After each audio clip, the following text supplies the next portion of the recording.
So hello everyone, welcome to Physics की दुनिया.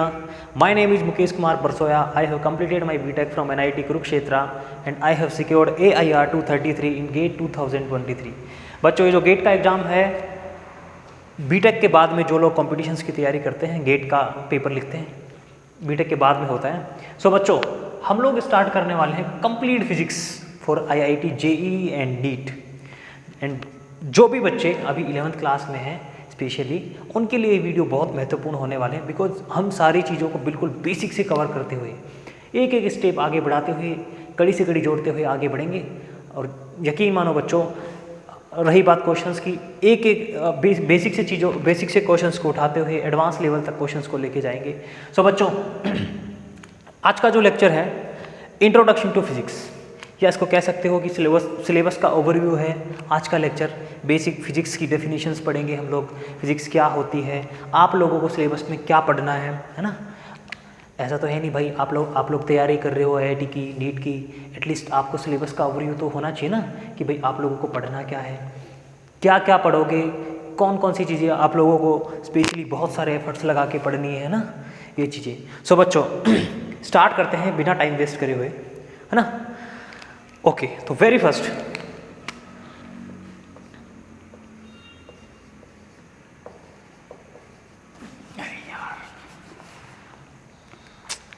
बच्चों very first what is physics.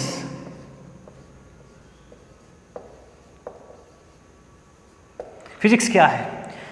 जो भी बच्चे IIT JEE की और नीट की तैयारी कर रहे हैं ना, एटलीस्ट उन बच्चों को किताबी नॉलेज से दूर रहना चाहिए. जो किताबी लाइनें लिखी हुई है ना किताबों में कि physics is the branch of science वगैरह वगैरह, ना, मजा नहीं है.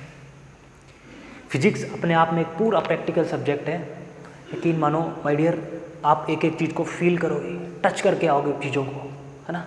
जब हम पढ़ेंगे ना चीज़ों को बड़े एक्सप्लेनेशन से, एक एक चीज़ को फील कर पाओगे. सो बच्चों what is physics? Whatever is happening around us, the reasons and explanations behind them is physics. जो कुछ हमारे आसपास हो रहा है उनके पीछे के रीजन्स एंड उनकी एक्सप्लेनेशन इज फिजिक्स. बच्चों बिल्कुल बेसिक सी डेफिनेशन है ना. जो कुछ हमारे आसपास हो रहे हैं उनके पीछे के रीजन्स क्या हैं और उनकी एक्सप्लेनेशंस फिजिक्स है. बच्चों आप लोग मुझे देख पा रहे हो, मेरी शर्ट का कलर ब्लैक है, जो देख पा रहे हो, इसके पीछे की फिजिक्स क्या है? जब आप लोग हीट ट्रांसफर में रेडिएशंस पढ़ोगे तब आप लोगों को इसके पीछे का रीजन पता लगेगा, है ना. रेडिएशंस में आती है ना, आप वाइट कलर को कैसे आइडेंटिफाई कर पाते हो कि ये वाइट है, उसके पीछे की फिजिक्स क्या है. आप जलते हुए बल्ब को देख पा रहे हो, चलते हुए टीवी को देख पा रहे हो, घूमता हुआ पंखा है ना, चलती हुई गाड़ी है, ये सब चीज़ें फिजिक्स है माय डियर. आप जो कुछ आप कर रहे हो अपने आसपास उनके पीछे की रीजन्स फिजिक्स ही हैं. सो बच्चों बेसिक मोटे मोटे तौर पे जो फिजिक्स है उसकी डेफिनेशन हम लोग पढ़ चुके हैं. अब हम लोग देखेंगे कि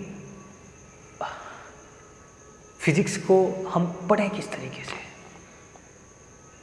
एक तो चैप्टर वाइज होती है चीज़ें, और हमें पढ़ना है चीज़ों को इंटरलिंक करते हुए, आपस में कड़ी से कड़ी जोड़ते हुए.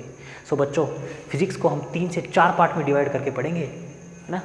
तो very first we will be starting with basic mathematics my dear. Basic mathematics सबसे पहले ये जानना बहुत, ये बेसिक मैथमेटिक्स बहुत ज़रूरी है. जब भी बच्चे फिजिक्स पढ़ते हैं, कुछ बच्चे होते हैं इसको बिल्कुल हल्के में ले लेते हैं, छोड़ देते हैं, कंसेप्ट उनको अच्छे से आते हैं, पर जहाँ कहीं मैथमेटिक्स की चीज़ें आगे, इंटीग्रेशन आ गया, डिफरेंशिएशन आ गया, फंस जाते हैं, घुस जाते हैं. सो बच्चों फिजिक्स की नींव है ये, है ना. जैसे मकान की नींव होती है ना, फिजिक्स की नींव है बेसिक मैथमेटिक्स. इतना कोई पहाड़ चीज़ें नहीं है इसमें, बेसिक चीज़ें हैं. कुछ फॉर्मूले हैं, है ना, कुछ डिफरेंशिएशन है, इंटीग्रेशन है, अवकलन है, समाकलन है, मैक्सिमा मिनिमा है, ट्रिगोनोमेट्री फंक्शंस हैं, sign theta, cos theta, tan theta, है ना. और इनके कुछ फॉर्मूले भी हैं जो आपको भर भर के काम में आएंगे. अभी लास्ट में आपका जो चैप्टर आता है ऑसिलेशंस एंड वेव्स, अपने आप में अलग सब्जेक्ट, अलग ग्रेस है उसका, अलग है अपने आप में. भर भर के साइन और कोस के जो फॉर्मूले हैं वहाँ पे आएंगे. जो जब आप पढ़ोगे मोशंस इन 1 डायमेंशंस, 2 डायमेंशंस, प्रोजेक्टाइल मोशंस, है ना, रोटेशनल मोशंस, इंटीग्रेशन और डिफरेंशिएशन भर भर के काम में आएंगे। फ्लूइड जब आप पढ़ोगे properties of solids and liquids, है ना, वहाँ पे भी चीज़ें काम आएगी। सो बच्चों, बेसिक मैथमेटिक्स में मैंने आप लोगों को बता दिया, हम लोग पढ़ेंगे trigonometry functions, differentiation, integration and कुछ चीज़ें होती है मैक्सिमा मिनिमा, क्वाड्रेटिक इक्वेशंस, है ना, जो बेसिक आप लोग पढ़ के आए हो वही चीज़ें हम लोग यहाँ पे पढ़ेंगे। सो बच्चों, बेसिक मैथमेटिक्स कवर होने के बाद हम लोग एंटर करते हैं नोमेनक्लेचर एक तरीके से, है ना, नोमेनक्लेचर एक तरीके से डायमेंशन एनालिसिस को बोल सकते हो, या फिर जैसे बुक्स में नाम दिया होता ना, units and dimensions, dimension analysis है वो अपने आप में। सो बच्चों, उसके बाद हम लोग एंटर करते हैं unit and dimension. Unit and dimension में हम लोग क्या पढ़ते हैं, जितनी सारी फिजिक्स हम लोगों को पढ़नी है उनका बेसिक आइडिया आप लोगों को मिल जाएगा। यूनिट क्या होती है, डायमेंशन क्या होती है, वेलोसिटी की यूनिट क्या है, टाइम को हम किस तरीके से लिखते हैं, है ना, ये सब चीज़ें यहाँ पे सीखेंगे। एग्ज़ाम के पॉइंट ऑफ व्यू से बच्चों कभी कभार क्वेश्चंस आते हैं, बट फिर भी बेसिक में इसको ले रखा हूँ मैं, बिकॉज हम बेसिक मैथमेटिक्स के बाद यूनिट एंड डायमेंशन पढ़ेंगे। बहुत ज़रूरी है इसमें चीज़ें आपको आना, है ना। यूनिट एंड डायमेंशन में फोर्स की यूनिट क्या होती है, वेलोसिटी की यूनिट क्या होती है, and specially unit and dimension. Unit आप लोग सीख गए ना, एक भी फॉर्मूला कभी भूलोगे नहीं, मैं बताऊँगा किस तरीके से याद करते हैं, यूनिट से कैसे क्वेश्चन सॉल्व करते हैं ना। कभी कभार बहुत बड़े सारे क्वेश्चन दे देते हैं ना, एग्जामिनर यही चेक कर लेता है कि आप लोगों के बेसिक्स कैसे हैं, है ना। बड़े क्वेश्चन दे देगा, 4 उसमें ऑप्शंस होंगे, जो चीज़ पूछेगा उसकी यूनिट सिर्फ एक ऑप्शन में मैच होगी, और वहीं से आप ठाक से 10 सेकंड 20 सेकंड में आप लोग आंसर लगा सकते हो बिना सोल्व किए। सो बच्चों, कभी कभार ये भी होता है कि एग्जामिनर आप लोगों को चेक करने के लिए ऐसे बेसिक क्वेश्चन भी दे देता है जहाँ पे आप लोगों को क्वेश्चन को सोल्व करने की ज़रूरत नहीं पड़ती, और वहाँ पे आप लोगों का कोई रिटन सब्जेक्टिव एग्जाम होने वाला नहीं है कि आप लोग कौन सा मेथड लगा रहे हो, क्या लगा रहे हो, आंसर आना चाहिए, सही आना चाहिए, सही आंसर लाओ, नंबर लाओ। सो बच्चों, यूनिट एंड डायमेंशंस के बाद हम लोग एंटर करते हैं फिजिक्स की एक बड़ी फील्ड में, है ना, जिसको मैं अलग से डिवाइड कर रहा हूँ, उसका नाम है मैकेनिक्स। बच्चों,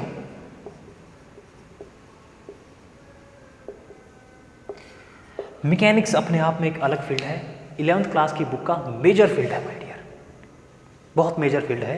11th के जो बुक है ना, उसमें शायद आधी जो बुक है मैकेनिक्स से ही भरी हुई है। सो बच्चों, मैकेनिक्स में हम लोग क्या क्या पढ़ेंगे, वेरी फर्स्ट वही हम बेसिक से स्टार्ट करेंगे। सबसे पहले हम लोग पढ़ेंगे वेक्टर्स।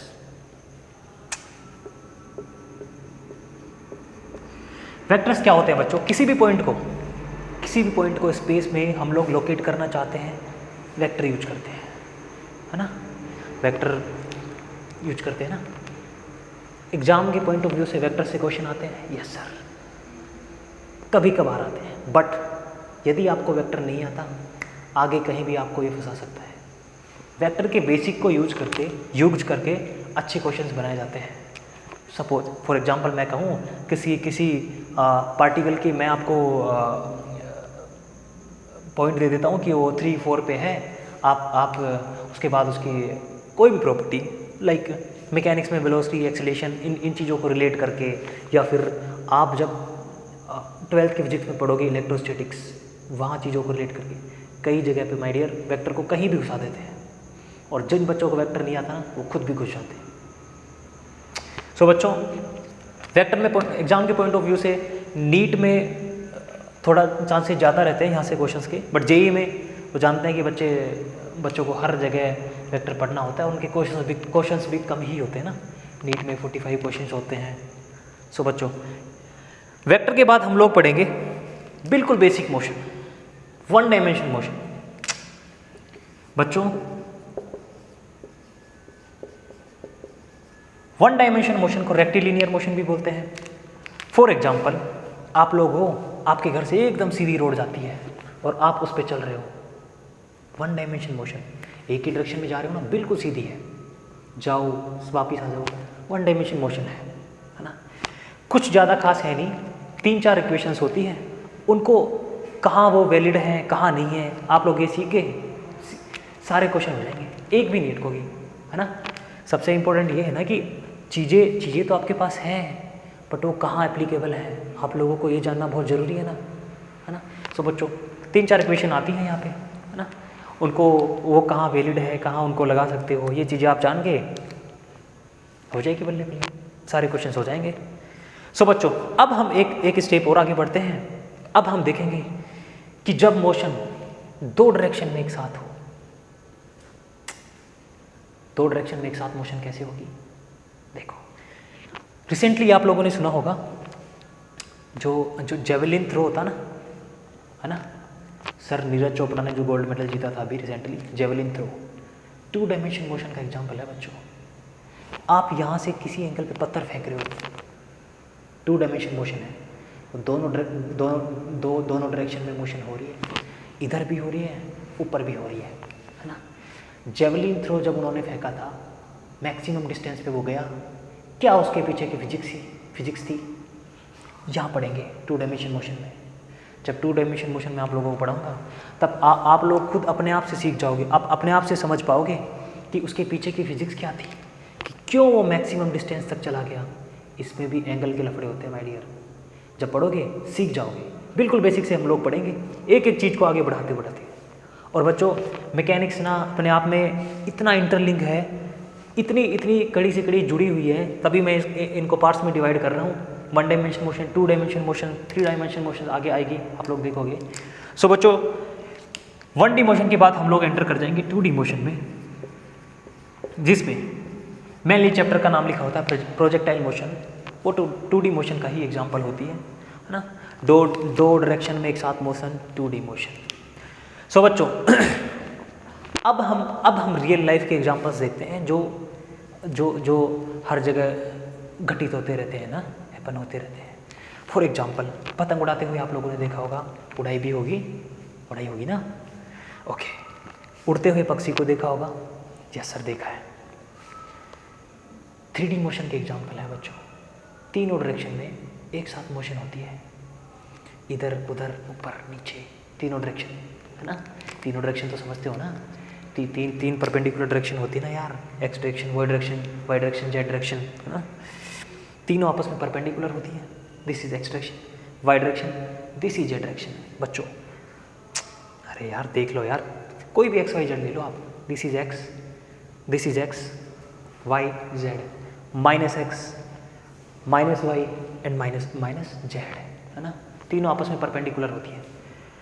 सो बच्चों रियल लाइफ में हम एंटर करते हैं, जहाँ हम देखते हैं 3D मोशंस के बहुत सारे एग्जांपल्स होते हैं, है ना। नॉर्मली जितनी हवा में जितनी भी मोशंस होती है ना, पतंग की मैंने आप लोगों को बता दी, उड़ती हुई चिड़िया है 3D मोशन है। बच्चों अब तक हम लोग यहाँ पर ये जान चुके होंगे कि आखिरकार मोशन हुई है। अब हम इसके पीछे की फिजिक्स जानेंगे कि मोशन हुई कैसे है। अपने आप से तो नहीं हुई होगी, कुछ ना कुछ तो करा होगा, यस कुछ तो करा होगा सर। मैं कहूँ मेरे पास ये मार्कर यहाँ पे है, मैं चाहता हूँ उसको वहाँ पे उड़ा दूँ, अपने आप से तो नहीं जाएगा, कुछ तो करना पड़ेगा। मैं इस पर फोर्स लगाऊंगा, यस सर लगाऊंगी फोर्स, तभी वहाँ पे जाएगा।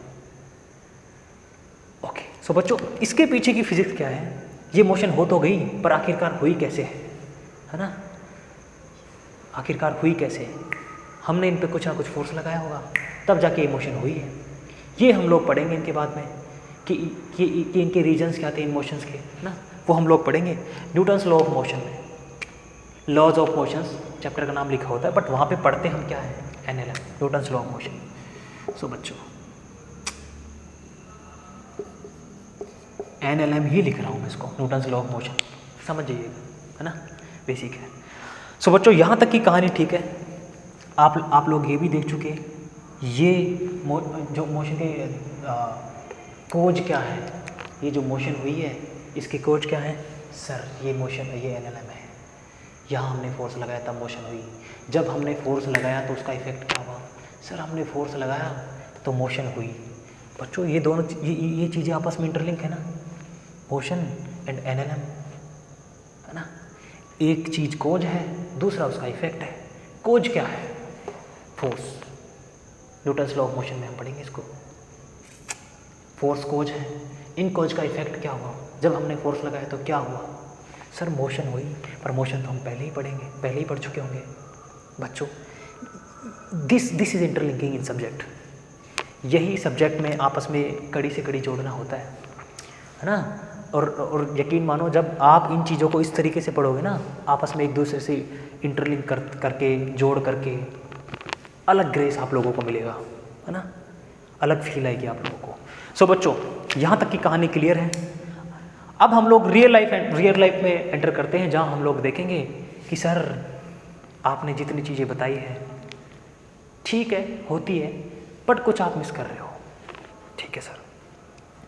बच्चों, आप लोगों ने देखा होगा कोई गाड़ी खड़ी है ना, उस पर हम लोग फोर्स लगा रहे हैं, मान लो उसको धक्का मार रहे हैं, धक्का मार दिया, चलना स्टार्ट होगी, कुछ देर बाद वो अपने आप जाके रुक जाएगी। ऐसा क्यों हो रहा है सर? कोई तो कारण है जो उसको पीछे की तरफ भी धक्का मार रहा है। कोई तो कारण होगा ना। यस, वो चीज़ उसका कारण जानेंगे हम, पढ़ेंगे फ्रिक्शन में। फ्रिक्शन बच्चों किसी भी मोशन को अपोज करता है फ्रिक्शन, है ना, उसको रोकने की कोशिश करता है। हमें उसको पार कर, जब हम उसको पार कर पाएंगे ना, जितना फ्रिक्शन फोर्स लग रहा है उसको पार कर पाएंगे, तभी हम मोशन करवा पाएंगे। फ्रिक्शन के टाइप्स पढ़ेंगे हम लोग। स्टैटिक फ्रिक्शन होता है ना, काइनेटिक फ्रिक्शन होता है। जब कोई चीज़ खड़ी, मतलब विराम अवस्था में है ना, तब जो फ्रिक्शन लग रहा होता है उसको स्टैटिक फ्रिक्शन बोलते हैं। जब चीज़ मोशन में होती है, गति में है, फ्रिक्शन तो तब भी लग रहा होता है, काइनेटिक फ्रिक्शन होता है। बिल्कुल बेसिक है, 3-4 चीज़ें हैं, उसको पढ़ लेंगे, काम हो जाएगा। बट फ्रिक्शन आगे के सारे चैप्टर्स में काम आएगा बच्चों। सो बच्चों, आगे हम मूव करते हैं, जहाँ हम लोग पढ़ेंगे फ्रिक्शन। रियल लाइफ में फ्रिक्शन के बिना जीवन संभव नहीं है। फ्रिक्शन को जीरो करना संभव नहीं है। और फ्रिक्शन को, यकीन मानो माय डियर, फ्रिक्शन यदि जीरो हो गया, रह नहीं पाओगे ज़मीन पे, लेट जाओगे। अरे फ्रिक्शन नहीं रहेगा, लेट्स से फ्रिक्शन नहीं रहेगा ना, आप चल पाओगे, हम चल भी नहीं पाएंगे, कुछ नहीं कर पाएंगे। जहाँ खड़े हैं वहीं खड़े रहेंगे। यदि हम चल गए तो हम रुक नहीं पाएंगे, धड़ाम से गिरेंगे नीचे। फ्रिक्शन के बिना जीवन संभव नहीं है। सो बच्चों, यहाँ तक की कहानी आप लोगों को समझ आ रही होगी। पहले हम लोग मोशन पढ़ेंगे, उसके बाद हम मोशन का कारण जानेंगे कि किस कारण से वो मोशन हुई होगी। उसके बाद हम लोग पढ़ेंगे रियल लाइफ सिचुएशन में क्या होता है, फ्रिक्शन को हम लोग पढ़ेंगे। नाउ माय डियर, अब हम लोग ये जानना चाहेंगे कि सर सारे काम हो गए, पर आप हमें ये बताइए कि अपने आप से हो गए क्या? नहीं, हमने कुछ ना कुछ इनपुट दिया होगा, फोर्स दिया, हमें कुछ ना कुछ आउटपुट मिला होगा, है ना। आउटपुट मतलब होता है जो हमें रिजल्टेंट मिला। कुछ किया तो हमने, कुछ तो मिलेगा ना यार।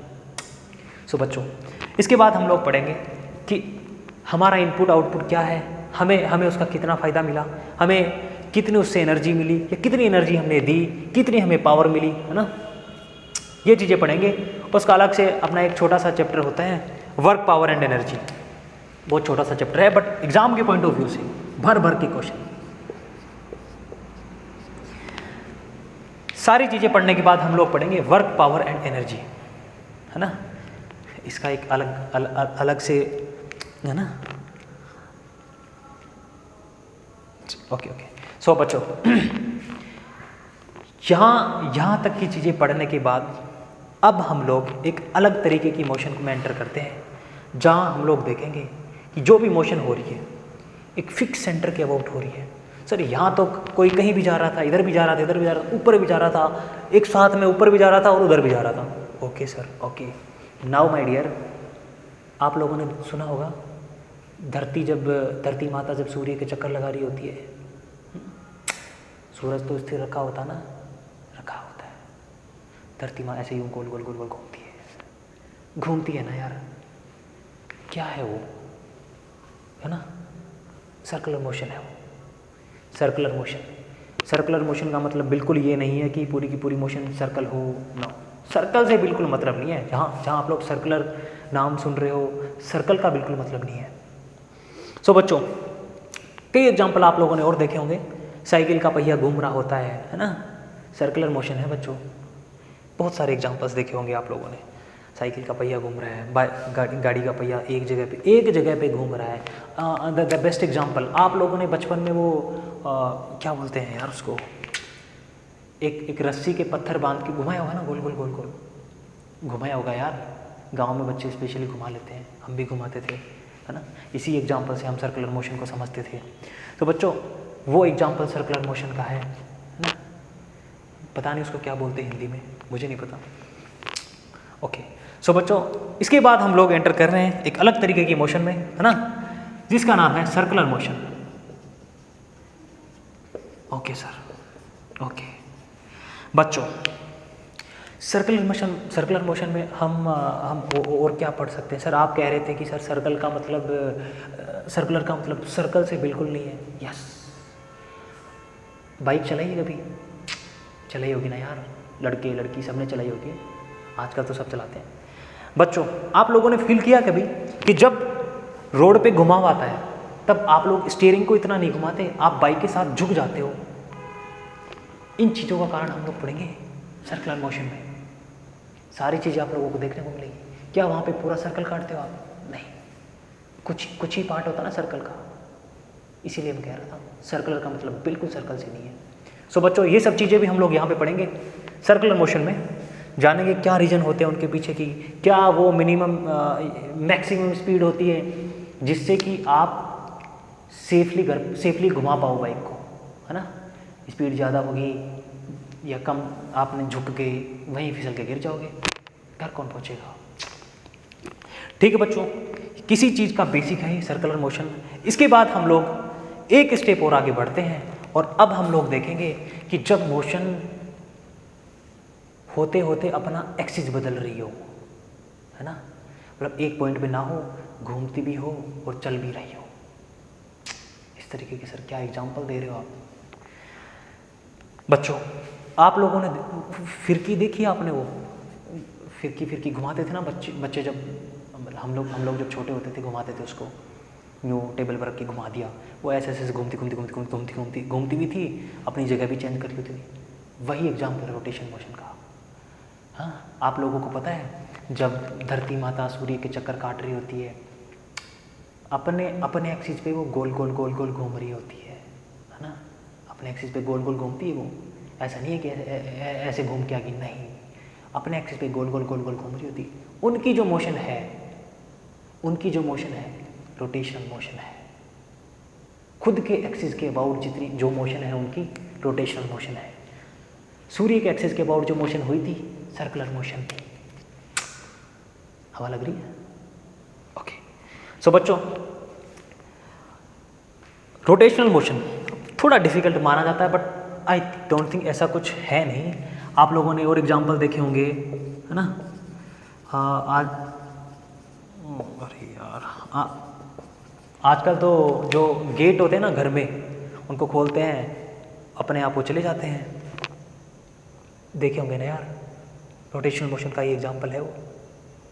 पढ़ेंगे हम लोग, इसमें एक सेंटर ऑफ मास का कंसेप्ट भी होता है, बहुत प्यारा कंसेप्ट होता है माय डियर। उसके बिना तो रोटेशनल मोशन आपको हवा ही नहीं लगेगी। सो बच्चों मैकेनिक्स का इतने ही चैप्टर एक तरीके से मैकेनिक्स में हम लोगों को इंक्लूड करने चाहिए। बट वन मोर थिंग हम यहाँ पे ऐड करेंगे जिसका नाम है ग्रेविटेशन। बच्चों इनको हम अलग से नहीं पढ़ेंगे, मैकेनिक्स में कंसिडर करते हैं। इतना इन सब चीज़ों का यहाँ पे इफेक्ट यूज नहीं होगा, ये सारी चीज़ें आपस में इंटरलिंक है, बट ग्रेविटेशन अपने आप में थोड़ा सा अलग है। एग्जाम के पॉइंट ऑफ व्यू से बहुत अच्छा है, महत्वपूर्ण है, क्वेश्चंस आते हैं, भर के आते हैं, हर साल आते हैं। सो बच्चों ग्रेविटेशन में हम लोग क्या पढ़ेंगे कि धरती माता पर हम बोझ है ना, फोर्स लगा रहे हैं। ग्रेविटेशनल एक्सीलरेशन क्या है ना, ग्रेविटी का क्या असर है, गुरुत्वाकर्षण का क्या असर है। जब हम लोग चांद पे चले जाएंगे तब भी गुरुत्वाकर्षण सेम रहेगा? नहीं सर, क्या बात कर रहे हो आप सर, वहाँ पे बदलती है चीज़ें। वो सब चीज़ें हम लोग पढ़ेंगे, है ना। आप लोग देखेंगे किसी चीज़ को स्पेस में भेजते हैं तो उसकी मिनिमम स्पीड क्या होनी चाहिए ताकि वो स्पेस में पहुँच जाए। वो सब चीज़ हम लोग यहाँ पे पढ़ेंगे, है ना। और एक केपलर से लोग होता है, खैर पढ़ेंगे हम लोग, छोटा सिलेबस है, हाँ, ग्रेविटेशन का क्या इफेक्ट होता है जब हम धरती से थोड़ा ऊपर चले जाएंगे, है ना, जितनी डिस्टेंस ऊपर जाएंगे तब ग्रेविटेशन का क्या इफेक्ट होता है, ग्रेविटी की वैल्यू कैसे चेंज होती है, जब हम धरती के थोड़ा डेप्थ में चले जाते हैं तब ग्रेविटी की क्या वैल्यू होती है, किस तरीके से चेंज होती है, सारी चीज़ें हम लोग पढ़ेंगे बच्चों। So next one is over gravitation. Okay, यहाँ हमारा मैकेनिक्स का पार्ट कंप्लीट होता है ना। कितने चैप्टर्स हैं मैकेनिक्स में? 4-5, बहुत सारे चैप्टर्स हैं बच्चों। एग्जाम के पॉइंट ऑफ व्यू से सारे के सारे बहुत महत्वपूर्ण हैं। हर चैप्टर में से भर भर के क्वेश्चन आते हैं, हर साल आते हैं। आप इन लोगों इन चीज़ों को कंबाइन करके भी क्वेश्चन आते हैं और वही क्वेश्चन बहुत अच्छे होते हैं। यकीन मानो मेरे लाल, जिस समय IIT JEE की जो बच्चे तैयारी कर रहे हैं, रोटेशन मोशन में बहुत अच्छा सा क्वेश्चन कंसेप्ट घुमा दिया, सेंटर ऑफ मास को मिक्स करके, सर्कुलर को मिक्स करते, खड़े हो जाएंगे, हवा भी नहीं लगेगी। सो बच्चों, बिल्कुल बेसिक से हम लोग चीज़ों को पढ़ेंगे, एक चीज़ों को, एक कंसेप्ट को बहुत बेसिक से लेते हुए, क्वेश्चंस की प्रैक्टिस करते हुए बिल्कुल अच्छे से पढ़ेंगे और एडवांस लेवल तक के क्वेश्चन सॉल्व करेंगे। सो बच्चों, अब हम अलग फील्ड में एंटर करते हैं जिसका नाम है प्रॉपर्टीज ऑफ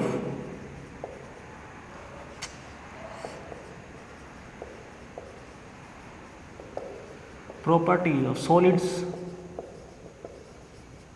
एंड लिक्विड। बच्चों, अपने आप में एक अलग फील्ड है properties of solid and liquid. अपने नाम से ही डिफाइन हो रहा है प्रॉपर्टीज ऑफ सॉलिड ना, जो चीज़ें सॉलिड हैं, प्रॉपर्टीज ऑफ लिक्विड हैं, हम क्या क्या यहाँ पे पढ़ते हैं। फॉर एग्जाम्पल बच्चों, I am taking this marker, है ना, उदाहरण ले रहे हैं ना यार, कुछ भी ले सकते हैं। मार्कर लिया मैंने, मैं चाह रहा हूँ इस मार्कर को मैं तोड़ दूँ, तोड़ रहा हूँ, कोशिश कर रहा हूँ, नहीं टूट रहा। फोर्स बढ़ाते जाऊँगा, अपनी ताकत बढ़ाते जाऊँगा, है ना। कोई टाइम ऐसा आएगा जब ये टूट जाएगा।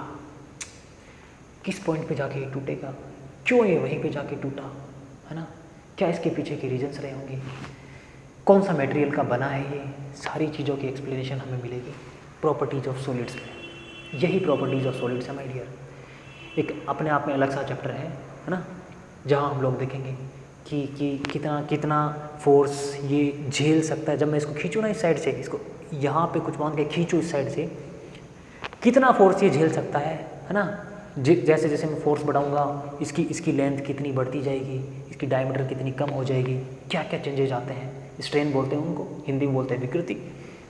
ओके, सारी चीज़ें हम लोग यहाँ पे पढ़ेंगे। बच्चों, आप लोगों ने देखा होगा रबड़ का एग्जाम्पल, रबड़ को आप खींचते हो, वापिस अपनी शेप में आ जाता है। क्या इसके पीछे की रीजन्स है, क्या फिजिक्स है इसके पीछे की, प्रॉपर्टीज ऑफ सॉलिड्स में पढ़ेंगे। सो बच्चों, प्रॉपर्टीज ऑफ सॉलिड के बाद हम लोग आगे बढ़ते हैं और एंटर करते हैं प्रॉपर्टीज ऑफ लिक्विड्स। और यहाँ हम लोग एक अलग फील्ड में एंटर कर जाते हैं माय डियर, जिसका नाम है फ्लूइड मैकेनिक्स। बहुत अच्छा सा एग्जांपल देता हूँ बच्चों आप लोगों को, है ना। जो आप लोगों ने क्रिकेट लवर होंगे ना, कुछ बच्चे, हवा में बॉल स्विंग होते हुए देखी है ना, भुवनेश्वर कुमार की बॉल स्विंग होते हुए देखी होगी ना यार। सबसे पहले देखिए ना, इनके पीछे की फिजिक्स क्या है, अपने आप से नहीं होती वो, कुछ तो फिजिक्स होती है उसके पीछे की। फ्लूइड मैकेनिक्स में पढ़ेंगे, है ना। तुम्हारे जो नाक में जाती हुई श्वास है ना, उससे लेके तुम्हारे ब्लड में जो तुम्हारे जो नसों में दौड़ता हुआ खून, एवरीथिंग इज फ्लूइड। सारी चीज़ों को डिस्कस करेंगे, है ना। प्रॉपर्टीज ऑफ सॉलिड्स लिक्विड्स में हम लोग देखेंगे कि फ्लूइड की क्या क्या प्रॉपर्टीज होती है, विस्कोसिटी क्या होती है ना, कैपिलरिटी वगैरह हम लोग पढ़ेंगे और सरफेस टेंशन वगैरह पढ़ेंगे। बिल्कुल बेसिक से पढ़ेंगे माय डियर, बिल्कुल घबराने की ज़रूरत नहीं है। सारी चीज़ों को बेसिक से लेते हुए एडवांस लेवल तक की चीज़ों को सॉल्व करेंगे। और यकीन मानो, हम जब बीटेक में थे ना, हमारे अलग से सब्जेक्ट होते थे। प्रॉपर्टीज ऑफ सॉलिड का अलग सब्जेक्ट होता था, प्रॉपर्टीज ऑफ लिक्विड का अलग सब्जेक्ट होता था, है ना। मैकेनिक्स का अपने आप में एक अलग सब्जेक्ट होता था। 3 बुक्स मैथमेटिक्स की होती थी, है ना। मैकेनिकल का स्टूडेंट हूँ मैं, तो आप एक एक चीज़ को फील कर पाओगे, टच कर पाओगे माय डियर, है ना। फिजिक्स फील ही है एक। जो बच्चा फील कर गया, फिजिक्स से प्यार कर गया, क्वेश्चन से प्यार कर गया, समझ गया, ले जाएगा, है ना। सो बच्चों, अगली फील्ड में हम लोग एंटर करते हैं, that is fluid mechanics. Okay okay sir. Now अब हम लोग इनसे आगे बढ़ेंगे और हम देखेंगे कि सर एक चीज़ और आती है, थर्मोडायनेमिक्स। अलग से सब्जेक्ट होता था हमारे बच्चों। थर्मोडायनेमिक्स में हम लोग एनर्जी का इंटरेक्शन देखेंगे, टेम्परेचर से क्या होता है, हीट से क्या होता है, हीट वर्क में कन्वर्ट होती है ना, कहाँ जाती है, क्या होता है, इंटरनल एनर्जी क्या होती है, एंथैल्पी क्या होती है ना, ये सब चीज़ें पढ़ेंगे। कार्नोट साइकिल क्या होता है जो संभव नहीं है ना, फिर भी हम उसको पढ़ते हैं। क्यों पढ़ते हैं, क्या कारण है, उसी को क्यों पढ़ते हैं, सब चीज़ें हम लोग देखेंगे थर्मोडायनेमिक्स में। सो बच्चों इस फील्ड के बाद हम लोग एंटर कर जाएंगे और दैट इज थर्मोडायनेमिक्स।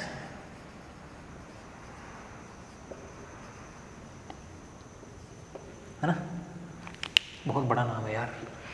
सो बच्चों थर्मोडायनेमिक्स में हम लोग हीट का इंटरेक्शन देखेंगे, क्या हीट देने से क्या क्या परिवर्तन हो रहे हैं, है ना, कितना हमें वर्क मिल रहा है ना, कितनी इंटरनल एनर्जी चेंज हो रही है, क्या मॉलिक्यूल्स पे असर हो रहा है हीट देने से, सब चीज़ें हम लोग पढ़ेंगे थर्मोडायनेमिक्स में। बिल्कुल बेसिक से पढ़ेंगे माय डियर, एक एक चीज़ का स्वाद लेते हुए पढ़ेंगे, हर चीज़ को फील करते हुए, है ना। किसी क्वेश्चन में नहीं हटकोगे। जब आप चीज़ों को फील करोगे ना, जब आप क्वेश्चन को फील कर लोगे कि हकीकत में हो क्या रहा है, कहीं नहीं अटकोगे माय डियर। सो बच्चों अब हम लोग आगे बढ़ते हैं। अब हम लोग देखते हैं कि सर हीट का तो आप लोगों ने बता दिया, ठीक है, पर सर सराउंडिंग में तो गैसेज भी हैं, उनका कौन बताएगा। सो बच्चों एक स्टेप और आगे बढ़ते हैं और अब हम लोग देखेंगे थ्योरी ऑफ गैसेज। हाँ, कभी आप लोगों ने फील किया है, आप घर पे रहते हो, है ना, जब गैस का लीकेज हो जाता है, आपने एलपीजी सिलेंडर का लीकेज हो जाता है ना, तब आप लोगों को नाक में स्मेल आती है, उसकी स्मेल आती है, आप सिलेंडर आपसे दूर रखा होता है और फिर भी स्मेल आप तक पहुंच जाती है। अपने आप से तो नहीं आती होगी सर, इसका मतलब जो गैसेज हैं वो मोशन करती हैं। यस, मोशन करती है, रैंडम मोशन करती है, इधर उधर इधर उधर इधर उधर, सब चीज़ें पढ़ेंगे। Theory of gases, kinetic theory of gases, नाम से डिफाइन हो रहा है काइनेटिक थ्योरी ऑफ गैसेज, है ना। इन सब चीज़ों का क्या सर, गैसेज पे टेम्परेचर का क्या इफेक्ट होता है ना, टेम्परेचर बढ़ाएंगे तो गैसेज किस तरीके से इधर उधर भागेगी, है ना, उनकी वेलोसिटी पे क्या असर पड़ेगा, VRMS वगैरह हम काफ़ी चीज़ें पढ़ते हैं, टेम्परेचर का इफेक्ट क्या होता है ना, ये सब चीज़ें पढ़ेंगे। सो बच्चों next one is over, kinetic theory of gases. Okay बच्चों इसके बाद में एक चैप्टर और रह जाता है जिसका नाम है हीट ट्रांसफ़र, है ना। थर्मोडायनेमिक्स में हम उसको पढ़ रहे होंगे, बट बिकॉज आप लोगों के बहुत छोटा सिलेबस है उसका, कंडक्शन, कन्वेक्शन, रेडिएशन के बेसिक्स हैं और एक स्टीफन्स क्या बोलते हैं यार, न्यूटन्स लॉ ऑफ कूलिंग है ना। सिर्फ 4 चीज़ें हैं आपके सिलेबस में, मैं उसको अलग से नहीं लिख रहा हूँ, थर्मोडायनेमिक्स में ही हम उसको इंक्लूड कर रहे हैं। बिल्कुल बेसिक है। हमारे तो सब्जेक्ट हुआ करता था हीट ट्रांसफ़र भी, बहुत बड़ा सब्जेक्ट हुआ करता था, बहुत मज़ा आता था पढ़ने में डियर। सो बच्चों properties of solids and liquid यहीं पे हम कंप्लीट करते हैं, इसके अलावा कुछ नहीं है आप लोगों के सिलेबस में। और यकीन मानो क्वेश्चंस की बात करें, fluid mechanics, thermodynamics, heat transfer, KTG, सब में से एक 2 क्वेश्चन हर साल आते हैं। इतने प्यारे क्वेश्चन आते हैं, 2 3 लाइन में हो जाते हैं, नहीं होने वाले से 2 3 साल में भी नहीं होते। सो बच्चों बेसिक से चीज़ों को पढ़ेंगे। अब हम लोग एंटर करते हैं एक अलग फील्ड में, and the last one is over your oscillations and waves.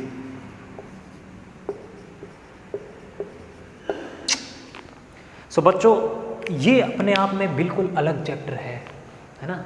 आप लोगों ने झूले की मोशन देखी है ना, झूले होंगे ना यार, पेड़ पे बांध के, वो इधर भी जाता है इधर भी जाता है, टू एंड फ्रो मोशन उसी को बोलते हैं कि जो मेन पोजीशन होती है, बिल्कुल जहाँ झूला स्थिर रहता है, वहाँ से इधर कितना गया टू, एंड दिस यहाँ से इधर कितना गया फ्रो मोशन, इसी को मिला जुला के बोलते हैं to and fro motion. Simple harmonic motion हम लोग देखेंगे, टू एंड फ्रो मोशन जो झूले की मोशन है, आप लोगों ने पेंडुलम देखा होगा, है ना। पीरियोडिक मोशन हम लोग देखेंगे। अरे यार जब मैं आपको बेसिक मैथमेटिक्स पढ़ाऊँगा, साइन थीटा, कोस थीटा, इनके कर्व क्या होते हैं, आप लोग इन कर्व को देखोगे तो कुछ टाइम बाद वो कर्व रिपीट होते हैं, उसी को पीरियोडिक मोशन बोलते हैं। जो कर्व रिपीट होता है। आप लोगों ने घड़ी की सुई देखी होगी, है ना, क्या होता है, 12 से स्टार्ट होती है, 12 पे आके ख़त्म हो जाती है। पीरियोडिक मोशन है, पीरियोडिक मोशन है ना, जहाँ से शुरू हुई वहाँ पे वापस आ गई और फिर बाद में वहीं से शुरू होगी। ये सब चीज़ें हम लोग बच्चों यहाँ ऑसिलेशन इन वेव्स में देखेंगे, है ना, टू एंड फ्रो मोशन है। एंड वेव्स अपने आप में थोड़ा सा अलग अलग चैप्टर है। वेव्स में हम लोग देखेंगे कुछ इफेक्ट्स वगैरह होते हैं बीट्स के और साउंड के, है ना, साउंड के बीट्स के ना, कि फॉर एग्जांपल मान लो डीजे खड़ा है, बज रहा है, आप यहाँ खड़े हो, डीजे आगे की तरफ भाग रहा है, आप पीछे की तरफ भाग रहे हो, आप वो जो साउंड आएगा वो आपके डीजे के उधर भागने से और आपके पीछे भागने से किस तरीके से इन्फ्लुएंस होएगा, क्या उसके इफ़ेक्ट्स होंगे, क्या स्पीड में असर आएगा, क्या बीट्स आपके कानों तक पहुंच पाएगी, ये सब चीज़ें पढ़ेंगे हम वेव्स में। सो बच्चों, डॉपलर इफेक्ट इसको बोलते हैं, एक अलग से उसी मेरे हिसाब से उसी पे आधारित है सारी की सारी चीज़ें, डॉपलर इफेक्ट पे ना। दो चार और कंसेप्ट भी हैं वेव्स में, बट ठीक है, अच्छा चैप्टर है। एग्ज़ाम के पॉइंट ऑफ व्यू से दोनों में से क्वेश्चंस आते हैं। और बच्चों ओसिलेशंस एंड जो वेव्स है, बेसिक मैथमेटिक्स में जब मैं आप लोगों को ट्रिग्नोमेट्री पढ़ाऊँगा उसमें कुछ फॉर्मूले आएंगे, भर के यूज होंगे, हर लाइन में यूज होंगे माय डियर। नेचुरल फ्रीक्वेंसी क्या होती है ना, पेंडुलम आप लोगों ने देखा होगा ना, पेंडुलम की मोशन, मैजिशियन जो रखते हैं यार पेंडुलम, वो सारी चीज़ें भी हम लोग ओसिलेशंस एंड वेव्स में ही पढ़ेंगे। सो बच्चों, this is all about your syllabus, है ना, क्या क्या आप लोगों को पढ़ना है, कैसी चीज़ों को इंटरलिंक करते हुए पढ़ना है, सारी चीज़ें मैंने यहाँ पे लिख दी है ना। ओसिलेशंस एंड वेव्स में भी कुछ चीज़ें हैं अलग से ही हैं, अलग ही सिलेबस उसका, मैंने इसको लिखा नहीं है। सो बच्चों, आज का लेक्चर यहीं पे एंड करेंगे।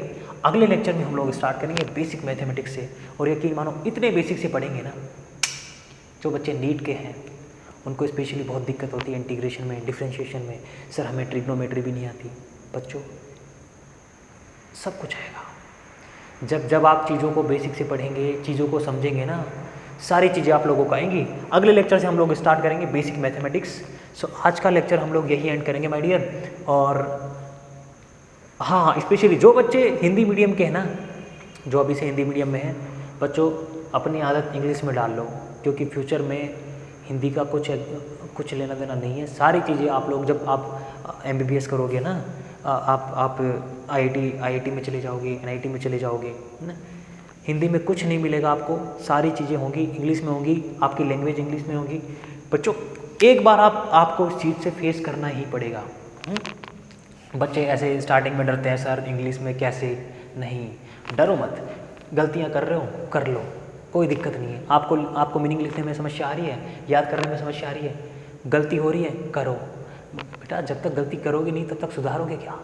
हाँ, अपने आप में संपूर्ण तो कोई आता नहीं है कि सारी चीज़ें किसी को आती हो, कोई नहीं आता है। सो बच्चों बेसिक अगले लेक्चर में हम लोग स्टार्ट करेंगे बेसिक मैथमेटिक्स। सो आज का लेक्चर यहीं एंड करते हैं। अगले लेक्चर में हम लोग पढ़ेंगे फंक्शंस एंड मैथमेटिक्स। छोटा सा मतलब 10-15 मिनट का फंक्शन है, आप लोगों को बेसिक इंट्रोडक्शन उसका दिखाऊंगा मैं यहाँ पे, कैसे वैल्यूज़ निकालते हैं, जो चीज़ें जहाँ यूज होती हैं सिर्फ वही हम लोग पढ़ेंगे, फालतू कुछ भी यहाँ पे लिखेंगे नहीं, है ना। कुछ ऐसे नहीं है कि सारा कुछ बेसिक मैथमेटिक्स 3-4-5 किताबें होती थी हमारे यहाँ, सारी थोड़ी ना पढ़ेंगे। सो बच्चों एंड करते हैं आज का लेक्चर, मिलते हैं अगले लेक्चर में। Thank you very much.